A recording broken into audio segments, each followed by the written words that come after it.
What's up, everyone? Cinephile Mike here, and today I am joined by writer and director Harald Swinkels to talk about his new short film, Odessa, which is having its world premiere at the Cleveland International Film Festival. Odessa, shot on 35 millimeter and set against the striking backdrop of the Dolomites during the final days of the war. The film follows a family in search of safety while gradually unfolding into something far more complex and unsettling. Harold, thank you so much for taking the time to chat with me today. Thank you for having me, Mike. Thanks. Yeah. So, when you were first developing Odessa, did the story come first, or was it wanting to explore that central idea about empathy and misjudgment that led you into this narrative? It was the latter. It was actually the story of Odessa started at a dinner table, and it was during the height of the Syrian refugee crisis. It was 4 to 5 years ago, and my most conservative friend was arguing that these refugees should be kept in their own region and not be taken in by us. So then we had this discussion about would he judge them as harshly if they looked like him and me? And that question stayed with me. So I wanted to portray a fleeing family that had a Northwest European outlook. And that premise led me to the Second World War. But then shortly after, this dangerous Dutch politician won a landslide. And I thought, well, people voted for this guy because he's funny and eloquent, but they mistook his charm for character. So then I thought, well, I'm going to try within 20 minutes to let people fall into their own empathy trap. So I started researching, monsters that had this kind of one positive character trait. And as soon as I had found my protagonist in that sense, that I could portray historically accurate while also do justice to the theme, then I had my story and I had my script. So, in keeping that in mind, what's so striking about the film is how it aligns us with a perspective before asking us to even question it. How did you think about guiding the audience's emotional alignment in this story without giving too much away? Yeah, well, it was just like I think it's also because of the perspective that it's a fleeing family, you would empathize. So I didn't give away completely at the beginning that they're fleeing. So you just see this kind of walking family. I called this the sound of music part of the screenplay. That's what I thought of. Yeah. And that's deliberate. And then you feel that there's something off. And also, I also wanted to also give some hints that there's also something about the protagonist, but because he's this kind of loving father protecting his family, you would still give him your empathy. And so it's a gradual build up in these in that sense. So. And then also there's also this disturbances in black and white where you cannot really see what's going on. Mhm. So you feel the tensions being built up gradually until the very end. And the patriarch of the family is a deeply complex and unsettling character. What was the process like working with your actor, with Bastian Beyer, to shape that Yeah, performance while, maintaining that balance between the humanity and the unease? yeah, true. It was already also during the auditions because we did a casting call in Germany and we had 180 submissions for this role. Wow. But then I was really searching for this character that was really likable when you would first meet him, but with in a heartbeat, it would turn into something grim. And Odessa did it. Bastian already had that nailed in his self tape that he sent me. So I saw what he did there, and I thought, well, this is exactly the kind of person that I like to cast for this role. And then I also gave him a lot of the historical background of this figure because I did an in-depth research because I wanted to be historically accurate. This character trait should not be in there just for the effect. So I even visited the place where this character was active during the war.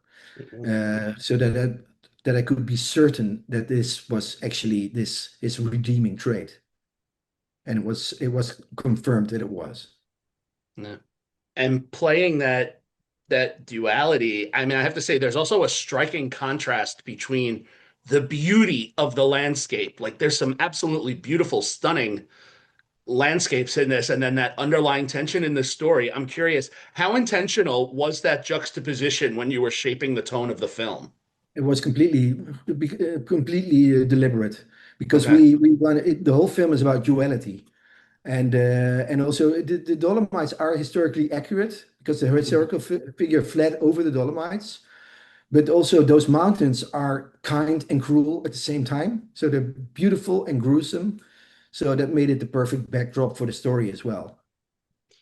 And so, in creating that with Johan Dijkstra's cinematography and Bob Thole's wonderful score, they worked so powerfully to give us that atmosphere. Can you talk about how the three of you collaborated to build those emotional and psychological layers?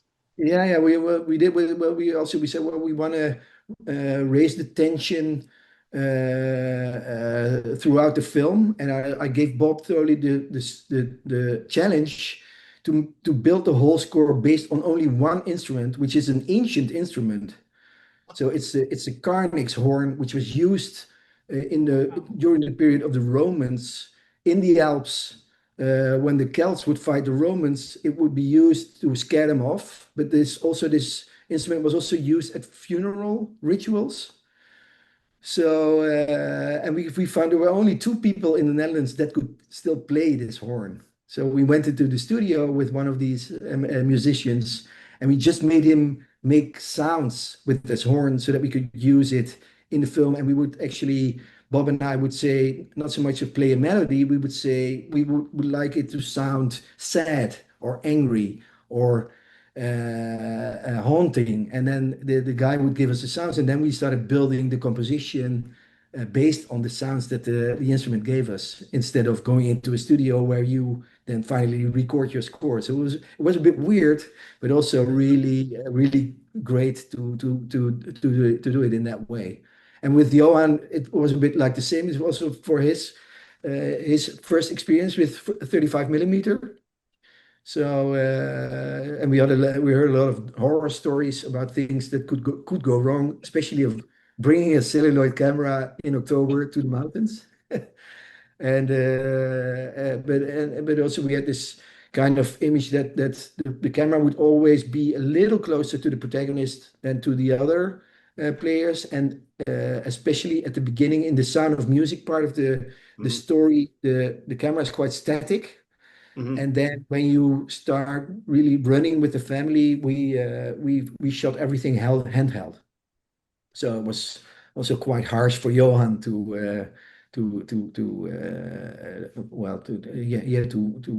work the camera on his shoulder on most of the scenes. Yeah. It's so funny because that was actually going to be my next question, was asking you about the use of the 35 millimeter, which, has, like you said, that very specific texture and discipline. So what did that format allow you to capture? Like, why was that approach versus the digital? And were you pleasantly surprised by anything that you were able to get? Yeah, well, I had two reasons because the directors I love most, they all work with celluloid. So I thought, well, there has to be something magical about this. And the other hand was also because the film plays but at the end of the Second World War. I wanted to have this kind of vintage look to the Hmm. film, and I thought, well, celluloid must give that to me. So, and we also decided to work with these old anamorphic lenses, which meant also that we had this, well, the resolution of the imagery that we showed was at the highest point, but it also meant that each film roll was only 4 minutes. Mm. So we had to change roles every 4 minutes. So that really also delivers something to the cast and crew, because everybody should be in a hyper focus, because you cannot just shoot for nothing, because then it will take too long. And it's also something that well, raises the tension in terms of finding the right light And Yeah. so it was like it really felt like craftsmanship filmmaking, and that also does something with the whole focus and enthusiasm of the crew. So it was a really cool experience. And now I'm thinking about certain scenes in the film and working under that parameter. I'm like, oh, but I don't want to spoil it for the people that are watching this. But I would love to chat with you off camera because now I'm re-seeing some of the scenes so differently in my head now, hearing that, like the 4 minute and that. So I have to tip my hat to you, sir. I really do. And that may kind of inform this next question a little bit. Because I was going to say, given the scale of this story and its historical context, it's massive. And working with 35 millimeter film where you're working in 4 minute pockets, what made you feel that this story was best told as a short film rather than a longer feature? Well, it's also it was a deliberate choice to make it this short because also I want people to feel that history has taught us that monsters don't come dressed as monsters, and that they come as well protectors, visionaries, or loving fathers. And by the time we find that truth, it's often too late. But I also wanted it to tell this story in a compact time span because it already happens to you in 20 minutes. So I don't want to make it into a feature because I want the effect already to be in a very short time period. And it's effective, I will say. Thank you. Yeah. And I talked to you a little bit about this off camera, but I want to ask it now. You've also been involved in producing other powerful short form work like Beyond Silence. How does your experience as a producer on other projects influence the way you approach directing your own films? Well, it's also always a really great learning experience seeing other filmmakers such as Marnie Block, which she shot Beyond Silence. It was her first film to direct a film, but she's one of the most experienced screenwriters in the Netherlands. So she also helps me with writing and um, and I also like the fact that the signature I'd like to give with my production company is dark narratives shot through mesmerizing visuals. And that was exactly also the case with Beyond Silence, while it's a one chamber drama, but it also goes for Odessa, which has this backdrop of the mountains. Yeah. And Marnie, I believe, correct me if I'm wrong, she produced this one for you as well, right? I believe I saw She is on board as an executive producer, an executive EP. producer Yeah, on this. Yeah. yeah, yeah. So this is what I love to call my educational moment in the interviews I get to do with filmmakers because I love sharing knowledge. I work as a teacher in my day job, so I love this. So for filmmakers, so you have a whole resume of short films you've directed, produced, and other work you've done. And even you can think it specifically for Odessa. What would you say is one key lesson you've learned working on such morally complex stories? Like one best practice that you like to take from project to project, and Mhm. one like learning curve that you try to avoid as a filmmaker. Well, I'm trying what I'm trying to avoid to start with the last question is that I don't want to film in any conventional way. So I'm trying to lose any film convention when I start writing and also when I direct. I didn't go to film school, so that makes it easier to not go by conventions. But also, I'd like people to convince the best people to work with me. But I'm a relative beginner also in the film branch. So the way I convince them to work with me is that I have this meticulous attention to detail. So everything has been written out. I'm giving them out documents. I have the whole history. I think I read at least 6 books about the protagonist. I went traveling to the place where he was active, but also then I take pictures and we needed to recreate this place where he was active during the war.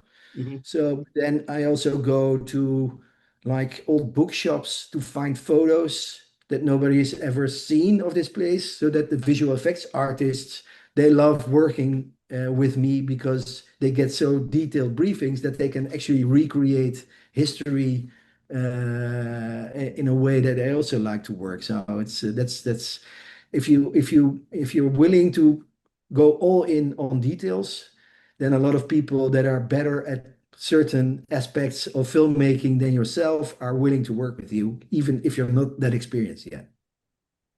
Beautiful advice. It's almost like that old adage, right?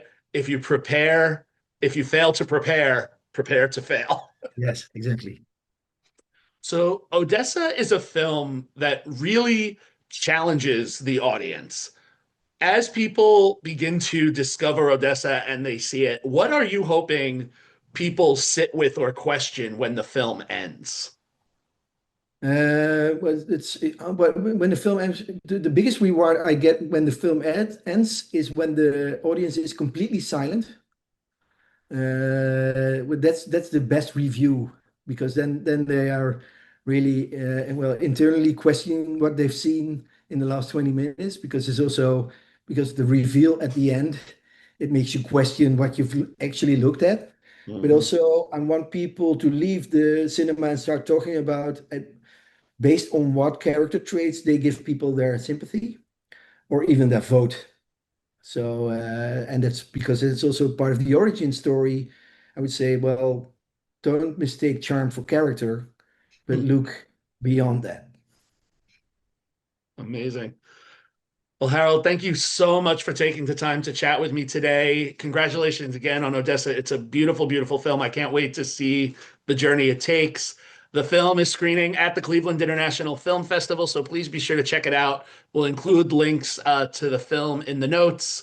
As always, everyone listening, watching in, if you enjoyed this conversation, please make sure you subscribe to the channel for more filmmaker interviews, festival coverage, and spoiler-free reviews. We're not going to ruin anything for you here. As always, I am Cinephile Mike, reminding you to take a break and watch something new. Harold, thank you so much. Have a wonderful day and best of luck with the film.